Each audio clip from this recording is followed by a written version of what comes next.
বিয়েতে আল্লাহর সাথে নাফরমানির তালিকা বলা হলো নিজে গিয়ে মেয়ে দেখতে, আমরা শুরু করলাম সবাই মিলে দেখতে।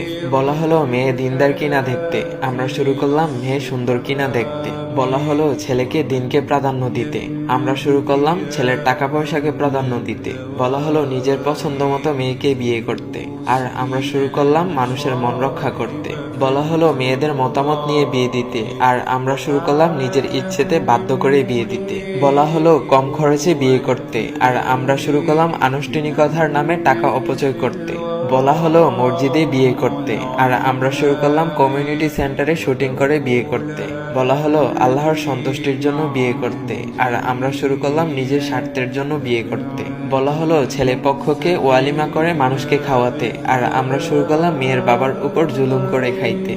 বলা হলো স্ত্রীর মহারণা পরিশোধ করতে, আর আমরা শুরু করলাম যৌতুক নিতে। বলা হলো দ্রুত বিয়ে করতে, আর আমরা শুরু করলাম নিজের পায়ে দাঁড়ানোর নামে পিছিয়ে বিয়ে করতে। বলা হলো বিয়েকে সহজ করতে, আর আমরা শুরু করলাম কঠিন করতে। বলা হলো নতুন বউকে দেখলে দোয়া করতে, আর আমরা শুরু করলাম হাতে টাকা ধরিয়ে দিতে।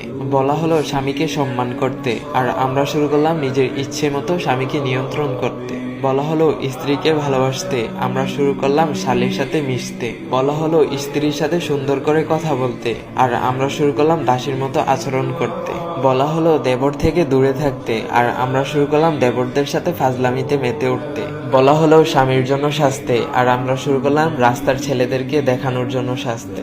বলা হলো নিজের স্ত্রীকে পর্দায় রাখতে, আর আমরা শুরু করলাম তাকে নিয়ে বাজারে বেড়াতে। এই হলো বর্তমান চিত্র। আশা করি ভিডিওটি আপনার কয়েকজন ফ্রেন্ডকে অথবা আপনার আত্মীয় স্বজনদেরকে শেয়ার করবেন অথবা মেনশন করবেন। হতে পারে আপনার শেয়ার করা ভিডিওটা দেখে কারোর চিন্তা ভাবনা পরিবর্তন আসতে পারে। তো আপনি কিভাবে বিয়ে করতে চান অবশ্যই কমেন্ট বক্সে জানাই চাইবেন।